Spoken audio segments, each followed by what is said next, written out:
Hello everyone, welcome to NEET UG in 10 brought to you by Unacademy, जो कि India का largest online learning platform है। यहाँ आपको मिलती हैं daily live classes, live test and quizzes, structured courses and unlimited access हमारे जितने भी वीडियो लेक्चर्स हैं, जितने भी मटेरियल्स हैं उनकी।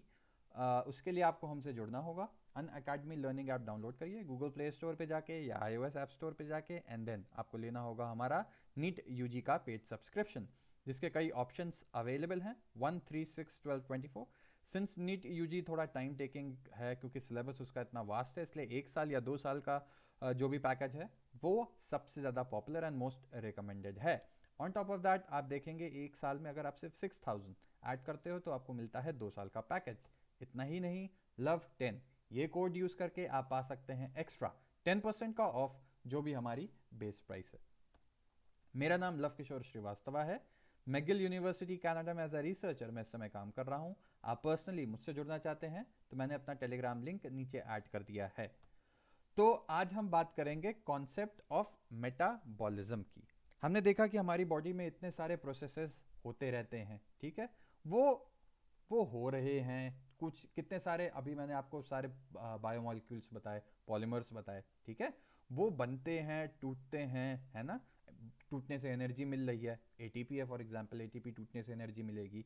या बाकी जो आपके बड़े शुगर मॉलिक्यूल्स होते हैं वो टूट के फाइनली एटीपी में कन्वर्ट हो जाते हैं, ठीक है। तो जस्ट एक आइडिया देने के लिए आप समझ सकते हैं कि कितने ढेर सारे प्रोसेस, न्यूक्लियोटाइड्स हैं वो आपस में जुड़ रहे हैं, डीएनए बनाएंगे, है ना। तो कितनी ढेर सारी बॉन्ड्स बन रही हैं, बॉन्ड्स टूट रही हैं, ये भी हमने डिस्कस किया था कौन कौन सी बॉन्ड्स होती हैं। तो बेसिकली ये मेटाबॉलिक एक्टिविटी और मेटाबॉलिज्म, इसको मेटाबॉलिज्म बोलते हैं, है ना। पूरी चीज को मेटाबॉलिज्म भी क्या होता है, दो तरीके का हो सकता है, ठीक। एक एनाबॉलिज्म हो सकता है, एक होता है कैटाबॉलिज्म। एनाबॉलिज्म होता है किसी चीज का बनना, ठीक। कैटाबॉलिज्म है टूटना। शॉर्ट में इतना समझ लीजिए, आप बहुत डिटेल में नहीं जाएंगे। तो इन जनरल ये एक ओवरव्यू टाइप की क्लास है कि मेटाबॉलिज्म में हम क्या क्या जानते हैं और क्या समझना है। अच्छा, एक चीज होती है, एक टर्म जिसका नाम होता है टर्न ओवर। टर्न ओवर क्या होता है कि कोई भी बायोमोलिक्यूल जो है वो किसी और फॉर्म में कन्वर्ट होगा ना, चेंज होगा, तो इसी को टर्न ओवर बोलते हैं। जब एक molecule changed into some other biomolecules, ठीक है। या फिर ये तो चीज हो गई कि किसी और में बदल रहा है, या किसी और चीज से बन के आ रहा है, जिसमें बदला ए टू बी आप मान लो, ठीक। तो ए क्या है, ए बी में बदल रहा है, बी क्या है, ए से आया। तो ये एक ही चीज है, दो पहलू हैं उसके कहने के, ठीक है। तो ये आप समझ गए कि टर्नओवर क्या हुआ। अच्छा, अब बात आती है कि ये टर्नओवर पॉसिबल किस लिए होता है।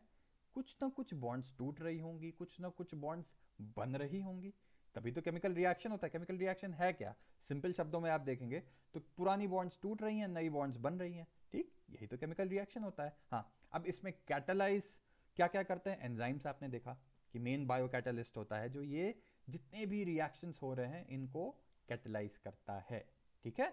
अच्छा, अब बात आती है कि ये सारे रिएक्शन बॉडी में जितने हो रहे हैं, चाहे बनना हो चाहे टूटना हो, इसको हम मेटाबॉलिज्म में कहते हैं। और मैंने आपको पहले ही बता रखा है, मेटाबॉलिज्म कैटा एना, ठीक। कैटा मतलब ब्रेकिंग वाला काम, एना मतलब मेकिंग वाला काम, ठीक है। तो ये ध्यान रखिएगा। अच्छा, अब बात आती है कि जितने भी मेटाबॉलिक रिएक्शंस हैं, हो क्या रहा है उसमें, आपको पहले ही बताया, ट्रांसफॉर्मेशन ऑफ बायोमोलिक्यूल्स हो रही है, ठीक है। अच्छा, कुछ एग्जाम्पल देख लेते हैं हम।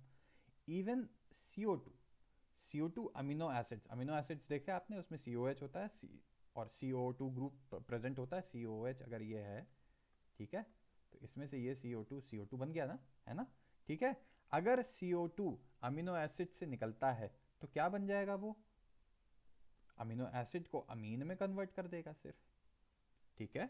ऐसे ही अमीनो ग्रुप निकल जाता है अगर न्यूक्लियोटाइड बेस से, हाइड्रोलिसिस होती है glycoside, just to name a few. कितनी सारी चीजें आप देख रहे हैं कि एक रिएक्शन से पूरी की पूरी शक्ल ही बदल जा रही है, जिसको हमने टर्नओवर कहा था, है ना। तो यही सब काउंट होता है मेटाबॉलिज्म में, ठीक है। अच्छा, अब बात आती है कि ये सिर्फ जरूरी नहीं कि एक रिएक्शन अगर ए से बी चल रहा है तो खत्म हो गया। हो सकता है ये बी किसी और रिएक्शन के लिए इन सबस्ट्रेट का काम करे। ठीक, हो सकता है कि ए से सी काम कर जाए, मतलब कोई भी आपस में ए से बी हो रहा है मान लीजिए, ठीक है, लेकिन इस बी की फॉर्मेशन के लिए एक सी की जरूरत है। ठीक है, ये कहीं और से आ रहा है, ठीक, और इसको बना रहा है डी, बना रहा है कुछ भी। तो मतलब आपने देखा कि एक सिंपल रिएक्शन जो हमें दिख रहा है वो हो सकता है इतना सिंपल ना हो। ठीक, कई रिएक्शन से जुड़ा हो, जो कि नॉर्मल हमारी बॉडी में होता है। सर्किट्स होते हैं रिएक्शंस के कई ढेर सारे। ठीक है, इसीलिए अब जो लिंक्ड पाथवेज होते हैं उनको हम कहेंगे मेटाबॉलिक पाथवेज। जैसे ये है, ठीक। अब जैसे फॉर एग्जांपल आप ग्लाइकोलिसिस देखो, ठीक है, ग्लाइकोलिसिस का एंड प्रोडक्ट हुआ पायरुवेट। पायरुवेट होता है पायरुविक एसिड, ये इसका ऑक्सीडेटिव डीकार्बोक्सिलेशन होगा, फिर शुरू होती है क्रेब्स साइकिल। अब देखो, जब तक पायरुवेट नहीं आएगा ग्लाइकोलिसिस से तब तक क्रेब्स साइकिल होगी ही नहीं, है ना। तो आपने देखा कैसे मेटाबॉलिक पाथवेज हैं और कैसे कनेक्टेड हैं ये आपस में। ठीक है, तो ये चीज ध्यान रखिएगा। इसको आप कंपेयर कर सकते हैं किससे, आप गाड़ी लेके जा रहे हैं घर से, ठीक, तो रास्ते में आप कई रास्ते से जा सकते हो, है ना, कई रास्ते से जा सकते हो, और आप और भी बीच में अकेली गाड़ी तो है नहीं आपकी, और भी गाड़ी मिलेगी, ठीक है, बीच में आपका कोई दोस्त मिल गया तो उसको आप हाय हेलो भी बोलेंगे। तो इस टाइप की चीजें हैं जिसको आप पूरा एक ऑटोमोबाइल से कंपेयर कर सकते हो। ठीक, ऐसे ही जो भी फ्लो ऑफ मेटाबोलाइट्स, मेटाबोलाइट्स क्या होगा, एक पूरा पाथवे मान लो ए से जेड बन रहा है, इसके बीच में बी सी डी ढेर सारी चीज़ें बन रही होंगी। ये तो मैंने ओवरऑल रिएक्शन समराइज कर दिया। तो बीच में जो जो चीज़ें बनती जा रही हैं, टूटती जा रही हैं, यूज़ हो जा रही हैं, वो सब मेटाबोलाइट्स के फॉर्म में हम इसको डिफाइन कर सकते हैं, मेटाबोलाइट है ना। ठीक, तो ये ध्यान रखना मेटाबोलाइट्स क्या होता है। अच्छा, अब ये मेटाबोलाइट्स का फ्लो का क्या मतलब हुआ, हमको रिएक्शन में बी चाहिए तो बी आएगा, सी बन के निकल रहा है तो सी निकलेगा। ठीक, तो ये एक तरीके का फ्लो ही तो हुआ ना। फ्लो क्या होता है, पानी का फ्लो, एक जगह से दूसरी जगह बह रहा है ना, तो यही चीज तो हुई। तो मेटाबोलाइट का जो फ्लो है यही आपकी डायनेमिक स्टेट ऑफ बॉडी बनाता है, मेन कॉन्स्टिट्यूएंट, है ना। डायनेमिक मतलब चेंज हो रहा है। अब एक जगह ये स्टैटिक हो जाएगा, ठीक है, मान लो बी कहीं और बना हुआ है, वो यहां आ ही नहीं सकता, आ ही नहीं पाएगा, तो ये रिएक्शन तो हो ही नहीं पाएगा ना। तो अब आपकी बॉडी डायनेमिक मतलब मूवमेंट, जहां डायनेमिज्म आ रहा हो, ठीक है, और दूसरा होता है इसका स्टेशनरी, जो ठहरा हुआ हो। तो डायनेमिक, आपको ये पॉइंट समझ में आ गया। अच्छा, अब बात आती है कि जितने भी मेटाबॉलिक ट्रैफिक है, ये आपको पहले ही बता दिया, आपस में इंटरलिंक्ड है एंड डायनेमिज्म जरूरी भी है। अब आपकी गाड़ी खराब हो गई, ठीक है, तो आप घर जा नहीं पाएंगे, बीच में ही रुक जाएंगे, यानी कि हेल्दी कंडीशन नहीं रही बॉडी में। अगर ये फ्लो गड़बड़ा गया, डायनेमिज्म गड़बड़ा गया, मेटाबॉलिक ट्रैफिक गड़बड़ा गया, तो क्या होगा, बीमारी होती है, वही अनहेल्दी या डिजीज कंडीशंस में कन्वर्ट हो जाएगी। तो अब आपने देखा कि हेल्दी कंडीशन होने के लिए चीज़ें तो ये बड़ी सिंपल लग रही हैं, लेकिन पूरी की पूरी आपकी बॉडी की जो एक होम्योस्टैसिस है पूरी इसने मेंटेन कर रखी है ना। तो अब इसी तरीके से जो ये मेटाबॉलिक रिएक्शंस हैं, ठीक है, सारे के सारे केमिकल रिएक्शन जो है कैटलाइज्ड रिएक्शन होने ही है। और मेन बायो कैटलिस्ट कौन होता है यहाँ, सबको पता है, एंजाइम। ठीक है, अब बात आती है कि हमारे अंदर ये एक्सेप्शन कोई भी नहीं है, no uncatalysed metabolic conversion in living organisms, इसीलिए आप इतने ढेर सारे एंजाइम्स पढ़ते हो।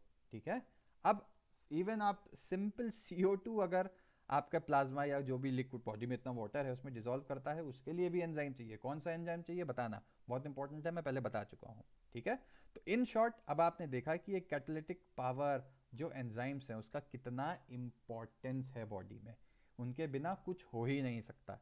ठीक है, तो आई होप कि एक बेसिक आपको अब समझ में आ गया होगा मेटाबॉलिज्म और मेटाबॉलिक पाथवेज कितनी इंपॉर्टेंट है बॉडी के लिए, तो इसको ध्यान में रखिएगा। आई होप लेक्चर पसंद आया हो, बेसिक लेक्चर था लेकिन तब भी जानना हमको सब है। सब्सक्राइब करें चैनल, लव 10 कोड यूज करके अन अकेडमी से जुड़ें। मुझसे पर्सनली जुड़ना चाहते हैं आप, तो मैंने अपना टेलीग्राम लिंक नीचे ऐड कर दिया है, जहाँ पे मैं अपनी क्लासेस का अपडेट रेगुलरली देता रहता हूँ। सो थैंक यू सुनने के लिए, एंड मिलते हैं नेक्स्ट क्लास में।